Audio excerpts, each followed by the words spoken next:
Si tienes una Biblia, ábrela conmigo en Mateo capítulo 13. Y vamos a seguir estudiando en el libro de Mateo lo que Jesús está enseñando y lo que Jesús está haciendo. La semana pasada y lo que hemos estado viendo son las parábolas, ¿no? Y Jesús en medio de esto está hablando cosas que ellos aún todavía no podían comprender del todo, y vamos a ver. Y les está hablando cosas nuevas acerca del reino de los cielos que ellos aún no comprendían. Y acuérdate, su manera de pensar era un reino inmediato, un gobierno político donde todo para ellos cambiaría de un día para otro, ¿no? Y entonces por fin serían la nación que ellos habían estado esperando. Y Jesús está explicándole cosas nuevas acerca del reino y cómo iba a ser el reino de los cielos. Y es interesante ver lo que Jesús les enseña. Y si te acuerdas, la primera parábola con la que comenzamos fue la parábola del sembrador, y cómo Jesús habla acerca de la buena tierra y la semilla, que es la palabra, ¿no? Y quiere que entiendan, y está hablando acerca del reino de los cielos, pero con estas comparaciones, ¿no? Acuérdate, una parábola es como lanzar al lado, es esto espiritual, es como esto, ¿no? Como esto tan cotidiano, tan normal para ustedes. Y después sigue con la parábola del trigo y la cizaña, y lo que les enseña es, ok, mientras estemos en este mundo, y lo que sigue en el reino es esto, que el trigo va a crecer junto con la cizaña, ¿no? Y hasta el final de los tiempos se sabrá lo que es verdadero y lo que es falso. Y te acuerdas esto, el trigo falso. Y no solo eso, sino Jesús les habla de ciertas cosas, del grano de mostaza, este árbol, este grano de mostaza que crece como un árbol, o sea, un crecimiento demasiado grande. Y no solo eso, sino que vemos que aves de los cielos se ponen en las ramas, ¿no? Como representando al enemigo, y el diablo en medio incluso de la iglesia. No solo eso, sino habla la parábola de la levadura, y entonces como algo escondido al final va a leudar y fermentar y va a hacer daño. Pero Jesús está diciendo, tengan paciencia, porque hasta el final de los tiempos se sabrán estas cosas, ¿no? Mientras tú y yo lo que nos toca es seguir caminando con el Señor y esperar a que la siega llegue, que es el final de los tiempos, y Jesús eso, recoja lo que es suyo. Y si eres suyo, no hay nada que temer. Pero no solo eso, sino que vimos las parábolas del tesoro escondido, donde Jesús se está refiriendo a nosotros como un tesoro que encuentra como su iglesia. ¿Por qué? Porque Jesús ya nos ve como vamos a ser una iglesia sin mancha y sin arruga. Y no solo eso, sino la perla de gran precio, que Él deja todo por nosotros. Y decide dejar su trono y hacerse hombre. Y es algo que a mí, eso me vuela la cabeza pensar en la encarnación. Como el Dios eterno de los cielos, ¿no? Decidió vestirse de hombre. Y esto que tú y yo tenemos, y esto que o sea, sufrimos con esto. Hay frío, nos da frío. Hay calor, nos da calor. La irritación, y entonces ya cuando pasas los 30 ya te empiezas a arrugar, ¿no? Y todo empieza a ir decreciendo y decreciendo y decreciendo. Bueno, Jesús se vistió de hombre. No tenía la necesidad, pero lo hizo. ¿Por qué? Porque por amor. No solo eso, sino Jesús sigue hablando acerca del final de los tiempos y de la última cosecha, hablando de peces, hablándonos en la parábola de la red. Y está diciendo, al final va a ser esto, como echar una red al agua y jalar los peces. Y al final, como hacían los pescadores, apartarán los peces malos de los peces buenos. Y los peces malos, eso, al horno de fuego, crujir de dientes. Y hablando de la separación, y tienes que vivir a la luz de eso, de saber que al final de tu vida y de los tiempos hay una separación. Y quien tiene al Hijo tiene vida eterna. Y que no tiene un gran problema, porque el lugar que le espera es esto, el horno de fuego, y esto es el infierno. Y Jesús está hablando de estas cosas y está hablando del reino de los cielos. Y versículo 51, que es donde vamos a comenzar. Algunos dicen que también es una parábola, otros piensan que no. Pero mira lo que dice. Jesús les dijo: ¿habéis entendido todas estas cosas? Y Jesús está hablando por parábolas y si quiere que entiendan, pero al final el significado es demasiado profundo para entender por completo. El pastor Chuck Smith de Capilla Calvario, de Calvary Chapel, decía: yo tuve un maestro en el instituto donde él me dijo: no van a entender las parábolas profundamente hasta que tengan 30 años de ministerio. Y Chuck dice: tengo más de 30 años de ministerio, dice, y apenas estoy entendiendo la profundidad de esto, ¿no? Y por eso la Biblia se describe a sí misma como un tesoro inagotable. Y estas verdades que hoy alcanzas a ver, si volviéramos como iglesia a estudiarlas dentro de 10 años, podrías ir y más y encontrar más y encontrar más y encontrar más. Y Jesús les pregunta: ¿habéis entendido todas estas cosas? Y ellos respondieron: sí, Señor. Ahora yo no sé si realmente ellos entendieron, porque a veces tú y yo salimos de aquí y oye, como que no, híjole, como que no entendí nada, ¿no? Espero que no salgas así hoy, espero que sí. Pero eso, les está explicando algo tan profundo, pero tan sencillo a la vez. Ahora yo creo que sí entendieron. Tal vez no entendieron con toda la profundidad, como lo entenderían después de la cruz y después de ver a Jesús resucitado. Yo creo que sí entendieron, pero no entendieron tan profundo, pero entenderían más. Versículo 52, Él les dijo: por eso todo escriba docto en el reino de los cielos es semejante a un padre de familia que saca de su tesoro cosas nuevas y cosas viejas. Y Jesús compara otra vez esto y compara lo que les quiere decir con un escriba docto en el reino de los cielos. Ahora, un escriba era una persona que se dedicaba a estudiar, a copiar la ley, era una persona entendida en la palabra de Dios. Pero los escribas normalmente no obedecían a la fe y a Jesús.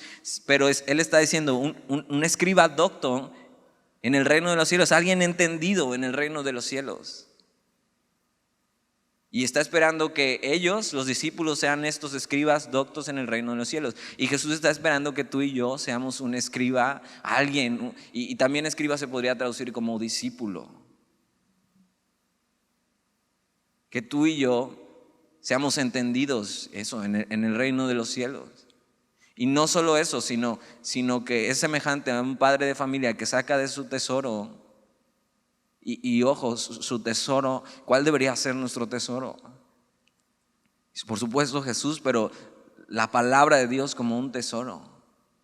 Cosas nuevas y cosas viejas. Y dices: ¿cómo es esto? Y es un gran principio el que vemos, que todo aquel que está dispuesto a ser un aprendiz, ¿no? Y es eso, los escribas normalmente creían ya saber todo, pero un escriba en el reino de los cielos debería ser un aprendiz todo el tiempo. Y ellos lo que están siendo chocados es con sus conocimientos antiguos y con conocimientos nuevos que Jesús está dando del reino de los cielos. Y Jesús no viene a abrogar todo lo viejo, ¿no? Sino viene a explicar eso con cosas nuevas para ellos. Y un discípulo del reino siempre debería estar exponiendo su mente a que sea renovada por la palabra. Un discípulo del Señor, un escriba docto en el reino de los cielos, debería valorar los tesoros antiguos de la Escritura, pero también estar expuesto a eso, a ser renovado cada día. Hoy vemos mucha gente que está casada con una corriente teológica o algo que aprendió y lo hace parte de su teología diaria. Pero un verdadero discípulo está dispuesto a ser enseñado en la palabra de Dios y encontrarse con verdades que no había entendido o visto antes y atesorarlas.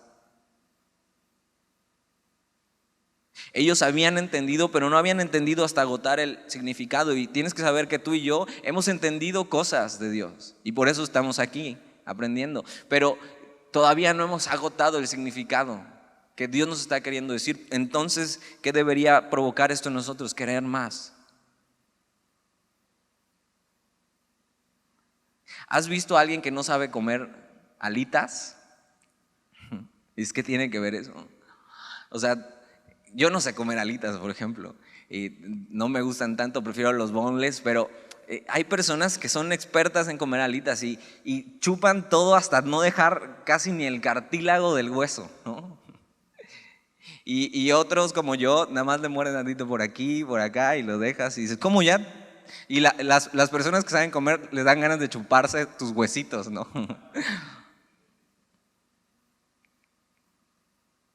Así deberíamos ser tú y yo. Eso, estar chupando y chupando y chupando la palabra de Dios hasta eso, encontrar todo, ¿no? O sea, un hambre, ¿no?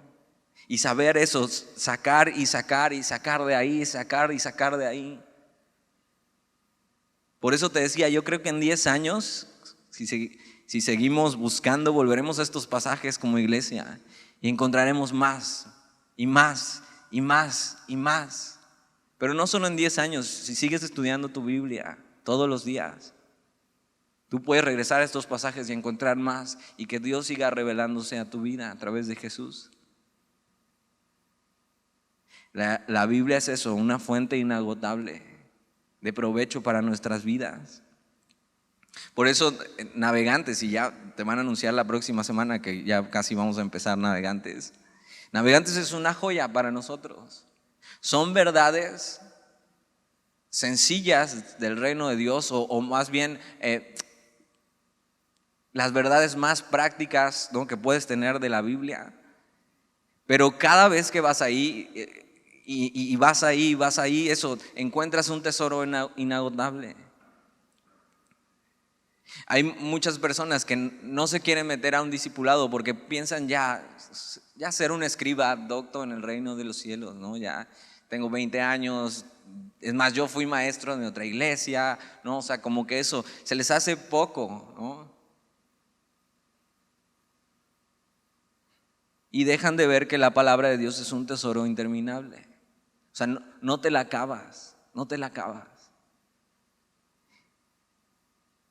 Y aunque hoy en día no hay nuevas verdades del evangelio, que es lo que Jesús les está diciendo, nuevas cosas, para ellos sí era nuevo lo que iban a ver. Ellos todavía no habían visto la cruz ni la resurrección.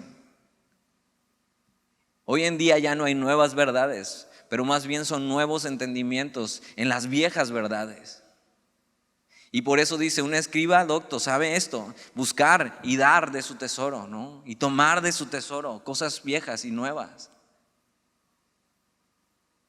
Viejas verdades que cada vez son más profundas y un entendimiento más profundo y renovado. No te canses de lo antiguo, que es seguro, ni de entender esto, de ser renovado. No te aferres a antiguas creencias que muchas veces carecen de sentido. Y eso, en la Biblia lo nuevo no es algo, o el misterio que Jesús revela no es algo que nadie más ha visto, sino un entendimiento correcto de una verdad bíblica.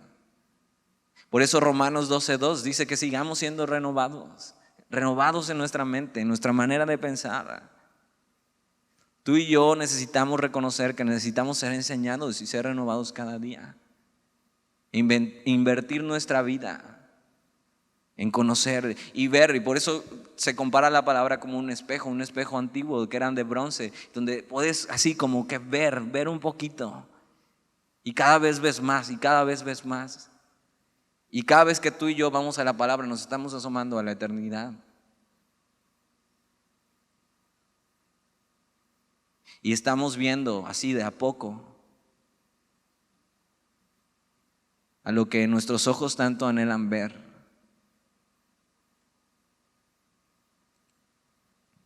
No solo eso, sino que les está diciendo que esto, un escriba docto en el reino de los cielos es semejante a un padre de familia que saca de su tesoro cosas nuevas y cosas viejas. Nos está llamando también a llevar estas verdades a otros.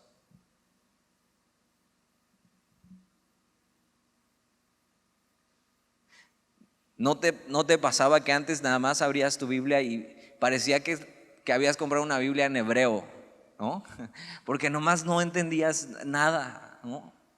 Y cómo Dios va a eso, dándote entendimiento y se va renovando y se va renovando. Jesús lo que quería era que entendieran y que vieran. Y ellos empiezan a entender y están en eso, Señor, queremos.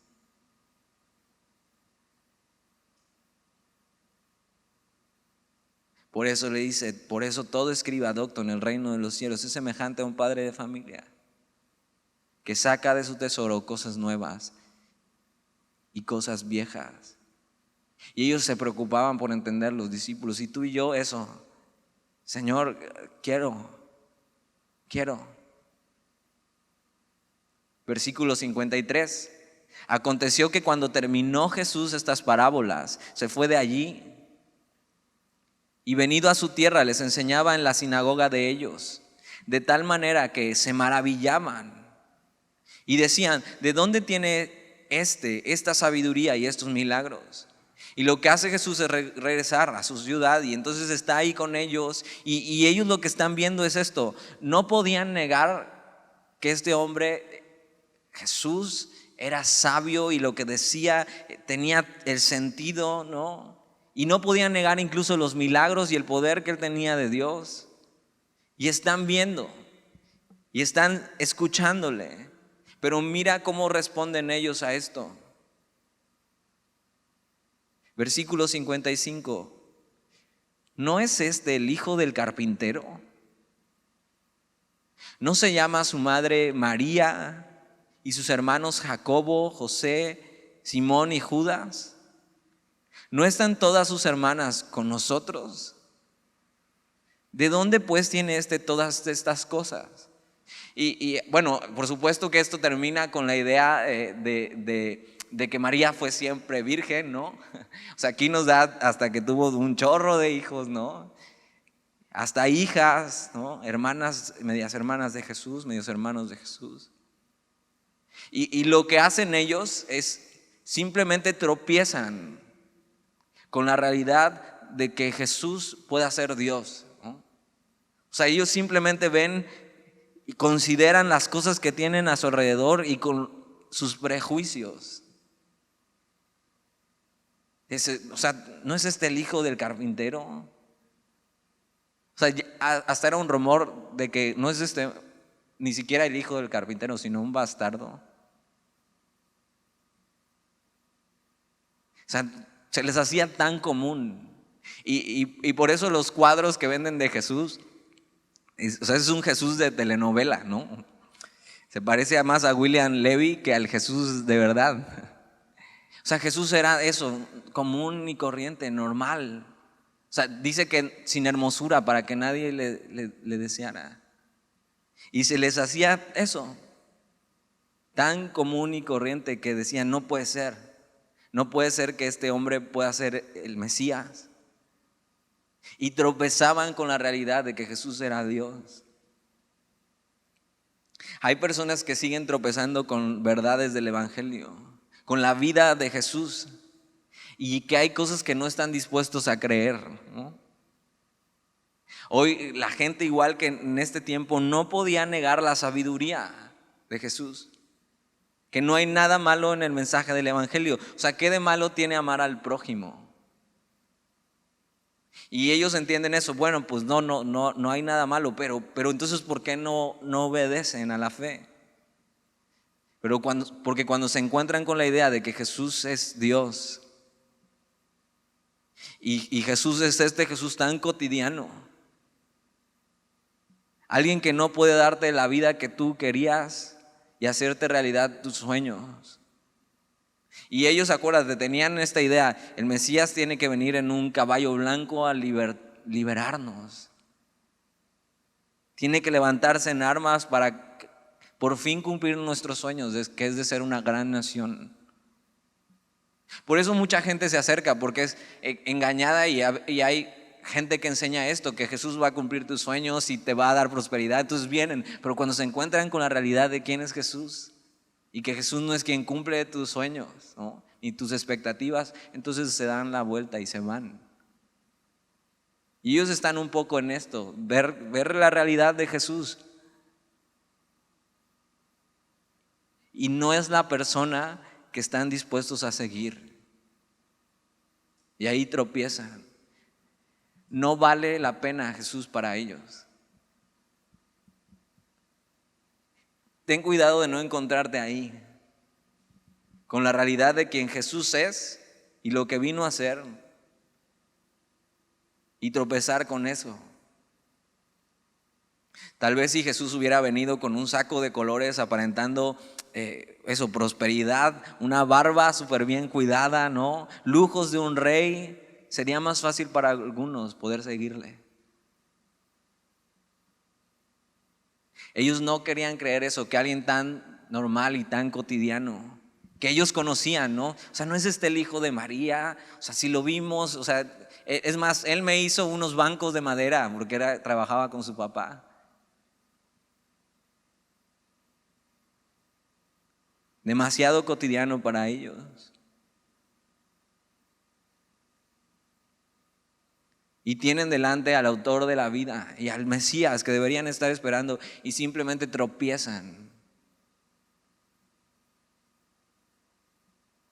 Versículo 57, y se escandalizaban de él. O sea, no puede ser.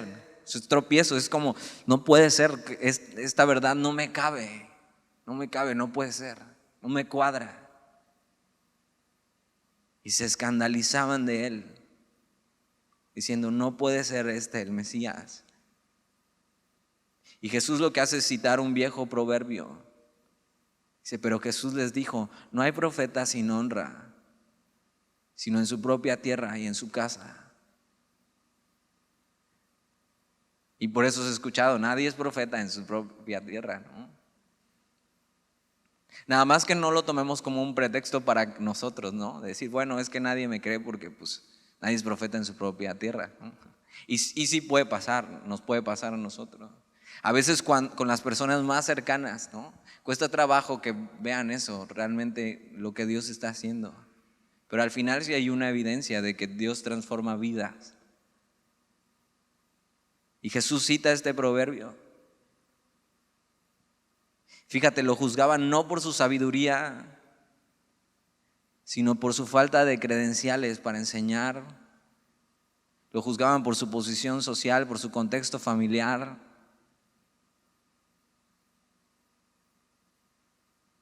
Y eso era justo lo que mostraba el poder de Dios en su vida. Que no cumpliendo con sus expectativas, Dios estaba con él y hacía milagros y tenía gran sabiduría, apuntando, este es el Mesías. En lugar de apreciar el regalo de Dios, lo subestimaron y lo menospreciaron.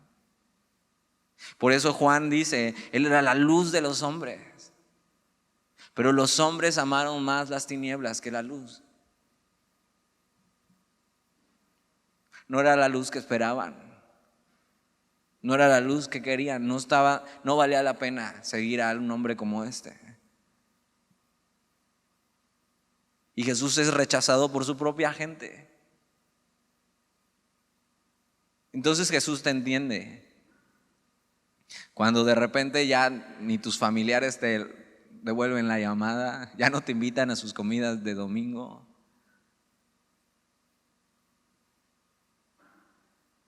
Y él fue despreciado entre los hombres, entre su pueblo.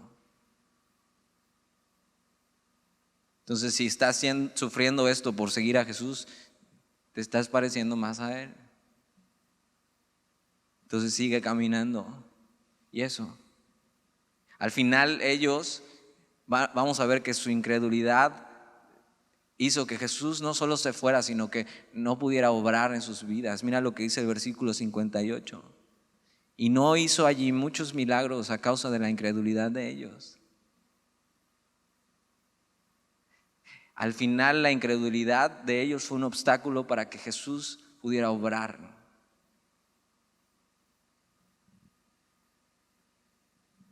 Y muchas personas que se acercan de lejos y ven y están considerando y viendo y simplemente Jesús no cumple sus expectativas y se dan la vuelta a eso, su incredulidad no permitió que Jesús obrara en sus vidas. Entonces es un problema no de apariencias, no de percepción, sino de incredulidad.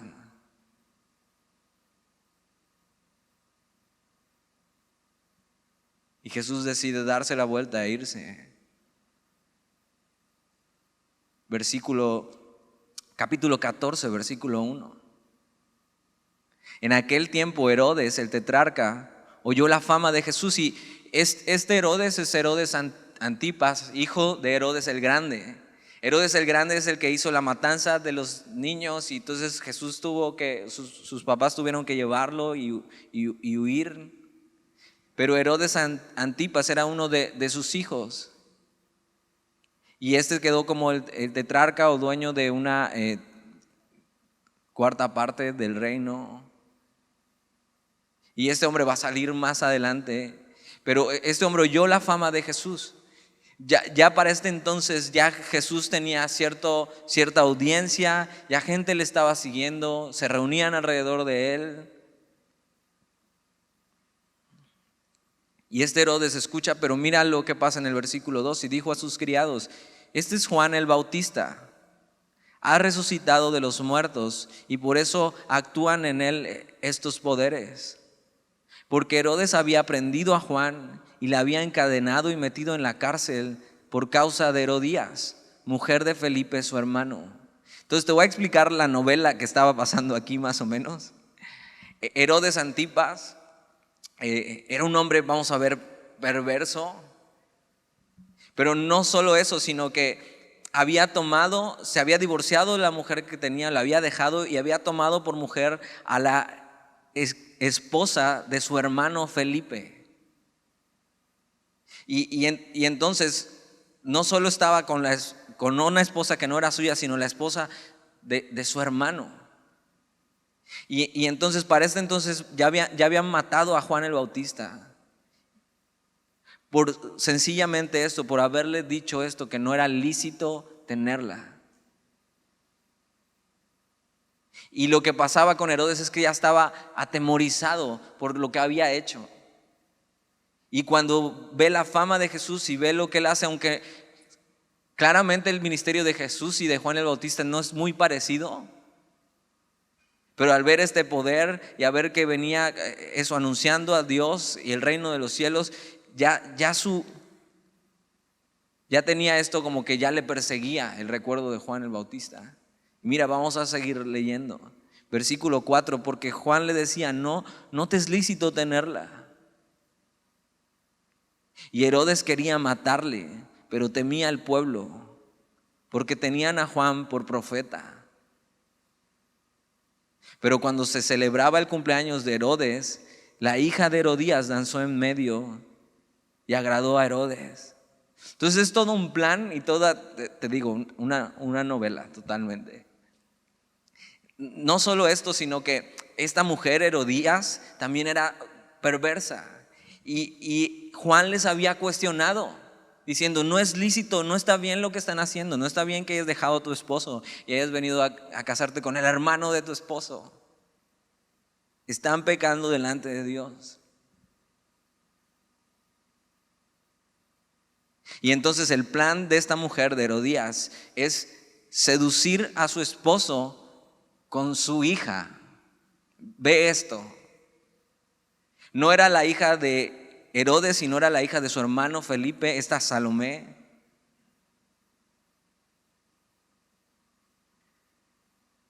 Y entonces lo que hace es usar a su hija Salomé para convencer a Herodes de poder matar a Juan el Bautista. Versículo 6. Pero cuando se celebraba el cumpleaños de Herodes, la hija de Herodías danzó en medio y agradó a Herodes. Y danzó en medio no es como que se echó un bailable, se echó Colás y Nicolás y ay, qué bonito, sino fue un baile sensual. Porque estaban buscando eso, seducir a Herodes para poder convencerle de matar a Juan el Bautista. Y ve eso, La propia madre Herodías, que estaba con Herodes, está seduciendo al mismo Herodes a través de su hija.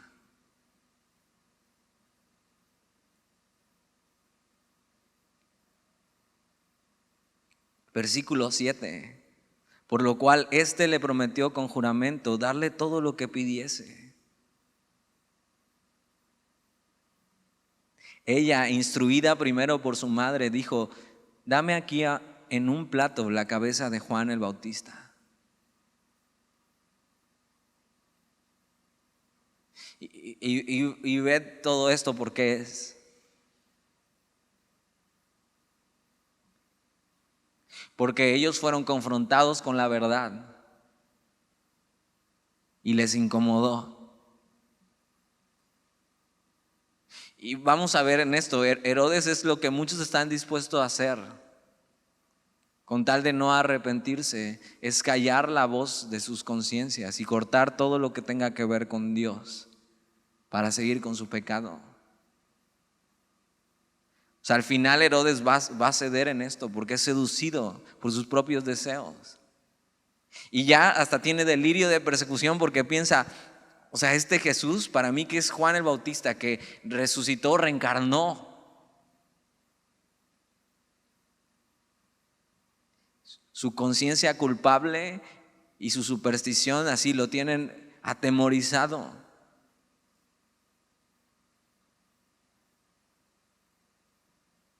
Versículo 9. Entonces el rey se entristeció. O sea, y se entristeció porque estaba viendo que lo que le estaban pidiendo hacer era demasiado vil, incluso para él. Y no solo eso, él no quería matar a Juan el Bautista por miedo al pueblo.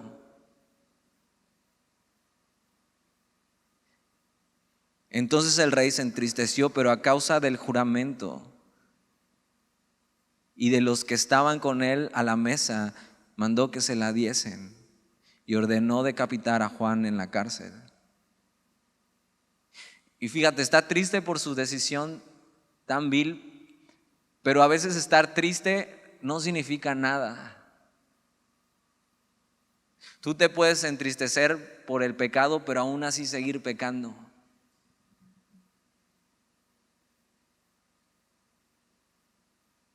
Y lo que vemos en Herodes es este hombre, teme a lo que pudiera decir la gente, pero no teme a lo que Dios piensa de su pecado. Teme a lo que puede perder. Su seguridad personal. Esto fue seducido con un simple baile sensual, ¿no?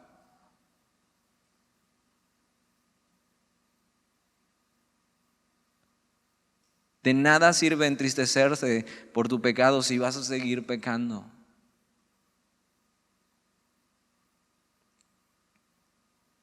Es triste ver cuántas personas están cerca así, y han escuchado de la iglesia y de Jesús.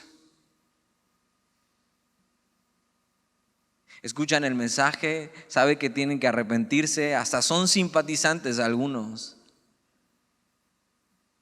Pero cuando les tocan aquello que no quieren dejar, cortan con todo y prefieren terminar hundidos en su pecado. Eso también es rechazar el mensaje de Jesús y rechazar a Jesús mismo.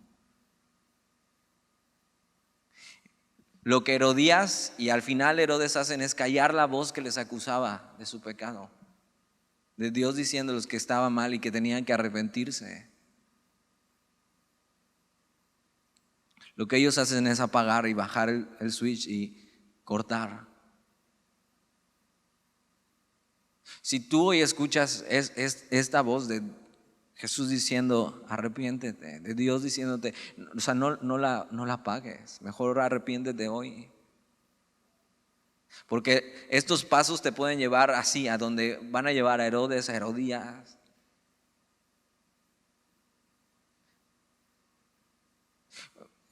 Y a veces he escuchado comentarios de que, híjole, en Semilla Nombre, hoy sí estuvo bien incómodo y no, hoy sí como que Dios, pero de nada serviría seguir incomodándote con la palabra de Dios si no cambia tu vida en nada.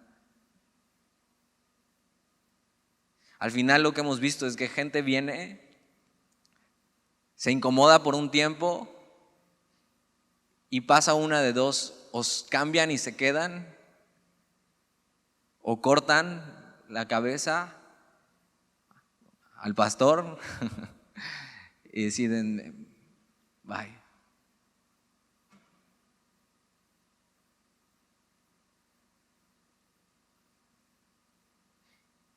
Y lo que hace la palabra de Dios es eso, orillarte a tomar una decisión. Entonces, si hoy tienes una decisión que tomar, tómala y decide bien.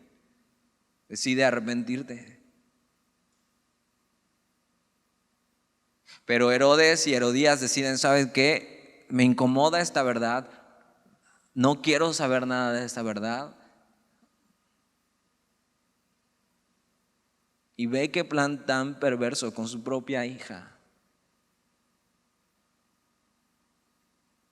La pone como carnada. Ten cuidado que como madre o padre no estés haciendo eso con tus hijas, mandándolas al mundo como una carnada. Y es, ay, un bailecito, no pasa nada. Y ay, esto no pasa nada, no pasa nada. Y de repente ya, un pez grande mordió la carnada.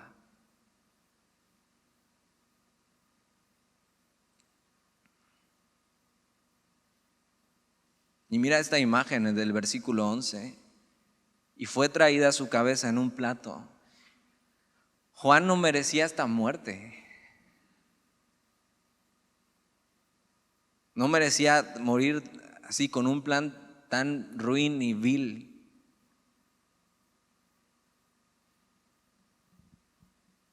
O sea, Juan lo que estaba haciendo era como un heraldo. Y Jesús ha hablado de Juan y son primos. Y fíjate, gente cercana a Jesús le rechazaba. Y Juan, que era su primo, decía, a este oír, he aquí el Cordero de Dios que quita el pecado del mundo. Juan había sido un heraldo, anunciando el reino de Dios, anunciando al Mesías. Dice la Biblia que no ha habido mayor profeta que él. Y sí, era un cuate raro, tajante, o sea, se vestía con pieles de animales, comía langostas y miel, se le quedaban las patitas de las langostas aquí en la barba seguramente. Pero era un hombre de Dios. Y no merecía esta muerte tan ruin. Así su cabeza en un plato.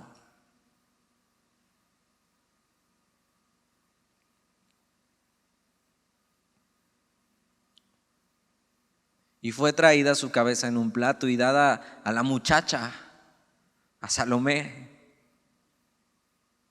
Y ella, o sea, sí está cooperando, pero realmente está siendo usada por su mamá. Dice, y ella la presentó a su madre como un premio. Así como las personas que colgaban sus venados o que cazaban en la pared.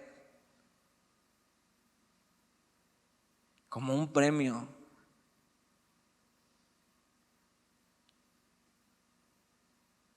Al final, ella tomó su decisión y Herodes tomó su decisión, por mucho que se entristeciera, por mucho miedo que tuviera el qué dirán, al final tomó su decisión. Y cayó la voz de Dios diciéndole, arrepiéntete. Y la cabeza de Juan en un plato.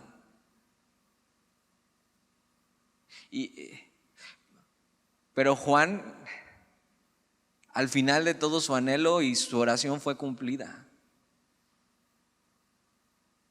Era un hombre fiel, radical, que vivió fiel a su llamado, que vivió dentro de una sociedad, pero no fue parte de esa sociedad realmente. No fue arrastrado por ella, se mantuvo firme, fiel al mensaje, el vivir para Dios, siendo radical. Y Los viernes estamos viendo una serie que se llama Radical, precisamente en el libro de Hechos. Y, y lo que hablamos y enseñamos con los jóvenes es que ser cristiano no se trata simplemente, bueno, es que no tienes que hacer esto y bueno, tienes que saber, y ya no tienes que decir groserías, ya no tienes que, o sea, ser cristiano es mucho más que eso. Es que has entendido quién es Jesús. Y ya tu vida cambia para siempre, tus prioridades cambian para siempre. Has entendido el amor de Dios. Y ya vives en medio de este mundo, pero ya no eres de este mundo. Es mucho más que hacer o no hacer cosas. Sino se trata de una vida de responder al amor de Dios. Ya no le debes nada a este mundo. Y Juan así vivía. O sea, no le debo nada a este mundo. O sea, aunque me digan raro, yo voy a hacer lo que Dios me ha pedido. Hasta el final,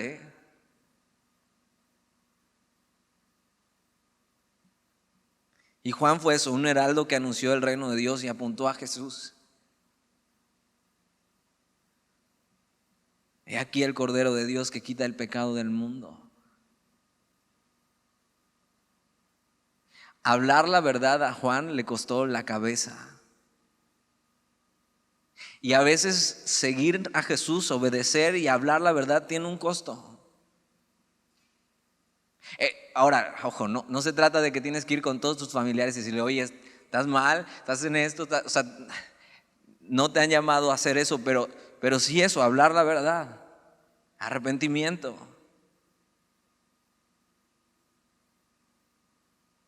Al final eso a Juan le costó la cabeza. Pero mira, es mejor tener una cabeza como la de Juan y perderla que siempre tener una cabeza ordinaria.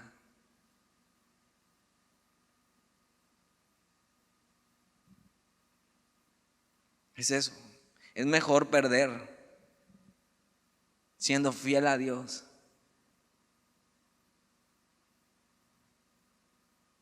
Es mejor morir fiel que vivir infiel a Dios.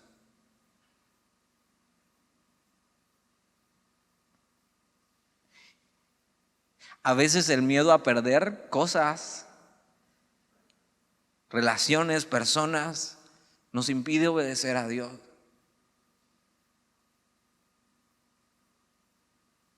Y una buena pregunta es, ¿qué te da miedo perder? Como para dar el paso siguiente a lo que Dios te está pidiendo.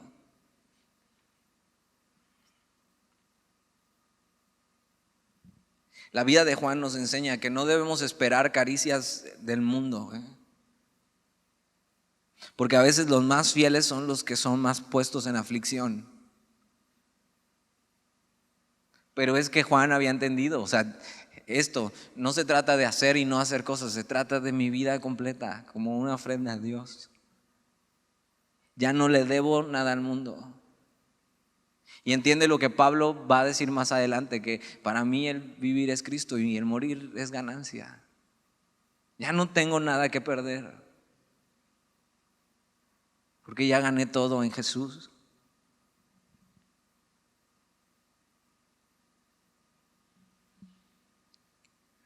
Y como te decía, no se trata de salir de aquí así como alguna vez viste la película de Mentiroso, Mentiroso, ¿no? Y de repente empieza a decir la verdad y va diciendo la verdad a todos y ya le cae mal a todos por decir la verdad. No se trata de eso. Está hablando la verdad como el Evangelio. Se trata de vivir la verdad, de hablar la verdad con amor y con gracia. De no estar cómodo con el pecado en tu vida ni el pecado a tu alrededor. Se trata de no tener miedo a perder lo que tengas que perder en tu vida por seguir a Jesús.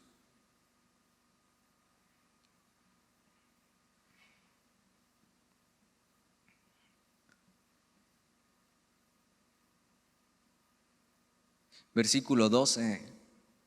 Entonces llegaron sus discípulos, los discípulos de Juan, y tomaron el cuerpo y lo enterraron. Y fueron y dieron las nuevas a Jesús. Y Juan todavía tenía discípulos y incluso algunos de ellos ya eran discípulos de Jesús. Pero Juan al final cumple con apuntar a Jesús y sus discípulos lo primero que hacen es ir a Jesús.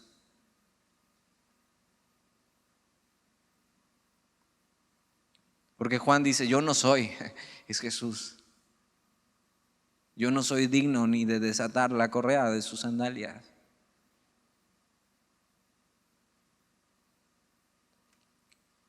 Versículo 13, oyendo Jesús, se apartó de allí en una barca a un lugar desierto. Y apartado, y cuando la gente lo oyó, le siguió a pie desde las ciudades. Y Jesús lo que hace es eso. Es un golpe para Jesús, que no solo Juan era su primo, sino era un hombre fiel. Y no solo eso, sino que la muerte de Juan anunciaba que la muerte de Jesús cada vez estaba más cerca. Jesús se toma un tiempo y sabe, mi tiempo está cerca.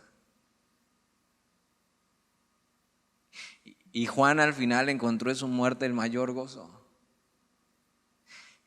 Esta oración que hizo y este deseo de, es necesario que yo mengüe para que Él crezca, ahora se estaba haciendo realidad. Y ahí encuentra su gozo, muriendo a Él para que Jesús pueda brillar, y ya está listo entonces el escenario para que Jesús sea levantado de la cruz. Y ahí resplandezca el amor de Dios para la humanidad. Y entonces, aunque es un final triste, no debería haber muerto Juan así, al final es hermoso. Ver como hombres de Dios, así simplemente para lo que sirven es eso, para apuntar a Jesús y dejar que la cruz del Señor, eso brille. Eso es ser cristiano, eso es seguir a Jesús, eso es servirle. Juan fue disminuyendo para que Jesús pudiera brillar, hasta morir a él mismo, literal, para que Jesús pudiera hacer su obra. Lo que hizo Juan fue dejar lugar para la cruz de Jesús, que iba a ser salvación y vida eterna. Y es lo que tú y yo tenemos que hacer. Señor, yo quiero eso, entregar todo, rendir todo, porque he entendido quién eres, porque ya no le debo nada a este mundo. Y así quiero vivir y así quiero morir. ¿Oramos?